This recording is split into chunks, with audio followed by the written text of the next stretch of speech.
In this question, you're being asked to identify which graph shown is the correct transformations here based on the parent function they're giving you and then the transform function.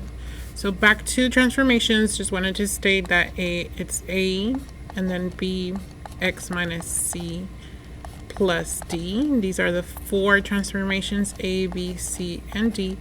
And on this example, we have a negative in the front, so that is the A being affected, and then that minus 4 inside the parentheses, that is your minus C. So those are the only two transformations that we need to look at in this example.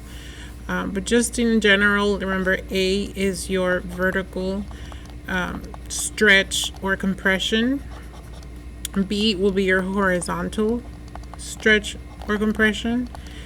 C will be your shifting left and right, and just opposite of what you see. So to the right, it will be if it looks like x minus a number, and to the left, it will be if it looks like x plus a number. On the last part, we are going shifting up and down based on what you have at the end, and this is just what it is. So if it's plus a number, you are going up, and if it's minus a number, you are shifting down. So if we compare here, that minus 4 on the inside of the parentheses means that we should be moving opposite of a negative, which means to the positives. We're going to be shifting right 4 spaces or 4 units. And this negative at the front, I forgot to talk about what the negative does, but if the A is negative, that is a reflection over the x-axis.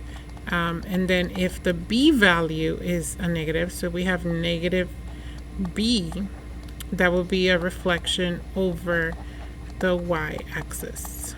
So these are just things that you memorize as you practice transformations. But in general, you can always see this by graphing. So if I graph the original function of square root of x, this is what it looks like. And once I type the transformed graph, g of x, this is what it looks like. So it just definitely shows that it reflected over the x because it flipped, and it also shifted to the right. So definitely answer here would be letter A.